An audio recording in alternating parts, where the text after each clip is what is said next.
चलिए पढ़ते हैं हम। देखिए इसके पहले हमने पढ़ लिया था इनफाइनाइट सॉल्यूशन का। अब कह रहा है देखिए graph of equation having no solution. इसके पहले जो हमने पढ़ा था उसमें इनफाइनाइट सॉल्यूशन था, इसमें क्या है नो सॉल्यूशन है, यानी कोई भी सॉल्यूशन इसमें नहीं होगा। तो हम क्या करेंगे, सबसे पहला एक क्वेश्चन ट्राई करते हैं। क्या दिया है कि लिखा है so graphically that the system of linear equation 2x minus 3y is equal to 5, 6y minus 4x is equal to 3 is a inconsistent that is has no solution।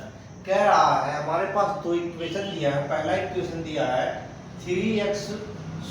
2x minus 3y is equal to 5, 6x minus 4x 6y minus 4x is equal to 3। कह रहा है इसके कोई भी solution नहीं है, तो आपको रिप्रेजेंट करना है कि इसका ग्राफ क्या बनेगा। सबसे पहला काम आप क्या करोगे, जो इक्वेशन है उस इक्वेशन को लिखोगे। तो हमारा इक्वेशन क्या है 2x minus 3y is equal to 5। हमने इसको इक्वेशन 1 मान लिया। क्या माना 1। यहाँ से हम y की वैल्यू को फाइंड करेंगे, तो y निकालेंगे तो हमारा क्या होगा, देखिए y is equal to 2x minus 5 upon 3 होगा। क्या होगा 2x minus 5 upon 3 होगा। अब हम इसी में जो y की वैल्यू आई है, इसमें हम x के जगह पर -2 पुट करते हैं। कितना करते हैं -2। तो रखो तो कितना होगा, x के जगह पे अगर -2 करो तो 2 है, -2 है और -5 है अपॉन 3 है। तो ये कितना हो गया 4 - 5 -4 - 5 अपॉन 3। देखो ये हो गया -9 अपॉन 3 इज इक्वल टू क्या हो गया -3। बात क्लियर है। तो हमारा पहला वैल्यू क्या आया -3 आ गया। दूसरा कह रहा आप put x is equal to 1। अगर x को 1 रखो तो y का मान क्या होगा -1 होगा। आगे कह रहा है x की जगह पे हम 4 रखते हैं तो y का मान क्या होगा 1 आएगा। y का मान क्या होगा 1 होगा। कैसे होगा, देखिए 3 है 2 है इंटू 4 है -5 है अपॉन, तो ये कितना हो गया 8 में से 5 गया 3 अपॉन 3 इक्वल टू कितना हो गया 1 हो गया। बात क्लियर है। इसके बाद देखिए हम इसका सबसे पहला काम करेंगे, चार्ट बनाएंगे इसका x और y के रूप में। तो चार्ट बनाया तो हमने क्या किया x अपॉन y हमने लिखा, x को -2 रखते हो तो y कितना आ रहा -3, x को 1 रख रहे हो तो y कितना आ रहा -1, x को 4 रख रहे हो तो y कितना आ रहा 1 आ रहा है। अब इसके पॉइंट टेबल को आप बना के तैयार करो। पॉइंट बनाओगे तो 2 और -3 1 -1 4 और 1 बन के तैयार हो गया। अब कह रहा है इक्वेशन नंबर 2 क्या है 6y minus 4x is equal to 3। तो इसको हमने मान लिया इक्वेशन नंबर 2 माना। अब यहां से भी वही काम करेंगे जो ऊपर किया। हम क्या करेंगे y की वैल्यू को फाइंड करेंगे। तो y is equal to 4x plus 3 upon 6। तो ये हमारा इक्वेशन बन गया। अब हम यहाँ क्या करते हैं, put x is equal to -3, x के जगह पर -3 पुट करते हैं तो हमारा बनेगा क्या 4 है -3 है प्लस 3 अपॉन 6। तो कितना हो गया -12 और प्लस 3 अपॉन 6 हो गया। यही तो होगा। तो अब देखो कितना हो गया 12 और 3 15 सॉरी, ये बचा हमारा -3 अपॉन 2 सॉरी, ये हो गया 9 अपॉन 6। तो ये काट दिया तो हमारा बचा क्या -3 अपॉन 2। तो पहला वैल्यू क्या आया -3 अपॉन 2।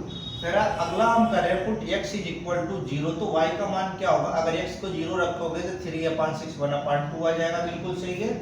कह रहा है x के जगह पर आप 3 रखोगे तो क्या होगा, तो x के जगह पे अगर आप 3 रखते हो तो 4 × 3 प्लस 3 अपॉन 6। तो कितना हो गया 12 3 15/6।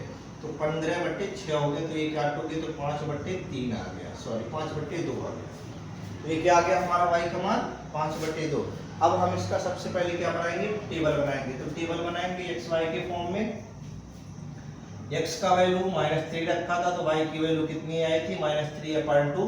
तो x की वैल्यू -3 रखने पे y की वैल्यू आई थी -3/2। x की वैल्यू 0 रखने पे y की वैल्यू हाफ आई थी। x की वैल्यू 3 रखने पे y की वैल्यू 5/2 आई, बिल्कुल करेक्ट है। अब हम क्या करेंगे, इसके लिए पॉइंट बनाया, टेबल का बनाने के बाद पॉइंट हमको रिप्रेजेंट करते हैं। तो पहला है हमारा -3 और -3/2, दूसरा है 0 और हाफ, तीसरा है 3 एंड 5/2। अब हम क्या करेंगे, ग्राफिकल रिप्रेजेंटेशन करेंगे, ग्राफ को बनाएंगे, ग्राफ को दिखाएंगे कैसे होता है। तो देखिए ग्राफ कैसे बनेगा उसके लिए हम थोड़ा सा ध्यान देते हैं, कैसे हम बनाएंगे। सबसे पहले हम एक्स एक्सिस और वाई एक्सिस को रिप्रेजेंट करेंगे। हमने पहला क्या काम किया, एक्स एक्सिस और वाई एक्सिस को हमने रिप्रेजेंट कर दिया। ये हो गया हमारा एक्स हो गया, ये हो गया एक्स डैश हो गया, ये हो गया वाई और ये हो गया वाई डैश। हमने एक्सिस को रिप्रेजेंट कर दिया। अब हमारा क्या है, जो पॉइंट हमारे बन के तैयार हो गए हैं उसी पॉइंट को हम रिप्रेजेंट करते हैं। तो बताओ इसमें से स्टार्ट करें यहाँ से। तो हम सबसे पहले यहाँ से रिप्रेजेंट करते हैं -2 और -3। तो इधर आप जाओगे कितने पॉइंट पर, 2 पर, इधर आओगे 3 पर। तो दोनों के दोनों निगेटिव है, तो इनको हमने डॉटेड लाइन से मिला दिया। तो जहां भी मिला इसको हमने इंडिकेट कर दिया। ये हो गया हमारा -2 और -3 का क्रॉस सेक्शन पॉइंट हुआ। इसके बाद क्या रहा हमारा 1 और -1। 1 कहाँ होगा, प्लस में होगा, माइनस वाला कहाँ, -1 कहाँ होगा, माइनस में होगा। तो देखिए अब हमने क्या किया, x एक्सिस पे 1 चले गए, कितना गए, 1 चले गए। y पे कितने आ गए, -1, तो y -1 नीचे होगा। तो इस वाले पॉइंट को हमने क्या किया, डॉटेड मिलाया और इस वाले को हमने क्या कर दिया, इंडिकेट कर दिया। अगला पॉइंट है हमारा 4 एंड 1, x एक्सिस पर 4 और y एक्सिस पर 1। तो देखो दोनों पॉजिटिव है, तो ये पॉजिटिव होता है, ये पॉजिटिव होता है। तो x पर 4 जाना है, 1 2 3 4 हो गया। और y पे कितना जाना है, 1 जाना है, तो ये हो गया 4 और 1 को इंडिकेट हमने यहाँ कर दिया। अब देखो हमने एक बनाया इंडिकेशन, जहां जहां इंडिकेट करके हमने बनाया सबको एक लाइन से मैच करा दो, मिला दो। तो जो लाइन प्राप्त हुआ ये हमारा इक्वेशन पहले वाले के लिए बना। क्या इक्वेशन था हमारा, 2x - 3y = 5। इसके लिए था 2x - 3y = 5। अब हम अगला पॉइंट करेंगे, देखिए -3। देखिए हम इसको डिनोट कर रहे थे, किस कौन सा पॉइंट, -3 -3/2 0 हाफ 3 5/2। तो हमने क्या किया, x एक्सिस पे 3 जाओगे तो x एक्सिस पे हमने आ गया 3 पे, y पे कितना जाना है, 3/2। 3/2 का मतलब कितना होता है भाई, 1.5 होता है। तो 1 हो गया, इसके बीच में कहीं आ रहे होंगे, तो हमने यहाँ से आ गए। तो देखो हमने इसको डॉटेड लाइन से मिला दिया, ये हमारा बनके तैयार हो गया। इसको हमने क्या कर दिया, इंडिकेट कर दिया। दूसरा पॉइंट हमारा क्या है, 0 और हाफ। x पे 0 है और y पे हाफ है, यानी कि क्या है, ऊपर ही जाना है। तो देखो हमारा क्या है, x पे 0 हो गया, y पे हाफ, ये 1 है तो इसका आधा कितना हो गया, हाफ हो गया। बात क्लियर है, इसको हमने इंडिकेट कर दिया। अगला क्या है हमारा 3, x कितना है 3, x पे कितना जाना है 3, 1 2 3, हम 3 पे पहुंच गए। 5/2 का मतलब होता है 2.5, कितना होता है 2.5। तो देखो ये 1 2 और 3 और इसके बीच में ही तो होगा। तो हमने क्या किया, इसको इंडिकेट कर दिया 2.5 को।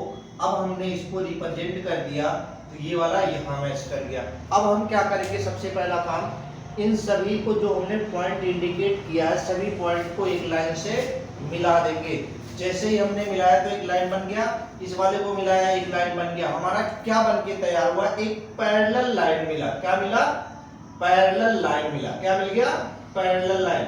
इसका मतलब ये हुआ, ये दोनों लाइन कभी भी एक दूसरे को इंटरसेक्ट नहीं करेंगी, कभी भी एक दूसरे को ये काटेंगी नहीं। तो इसका मतलब ये हुआ कि इस प्रकार के जितने भी होंगे उनके पास कोई भी सॉल्यूशन नहीं होगा। क्यों, क्योंकि ये एक दूसरे को कहीं भी इंटरसेक्ट नहीं करते हैं। Thank you for watching this video. If you enjoyed it, please hit the like button and the bell notification icon.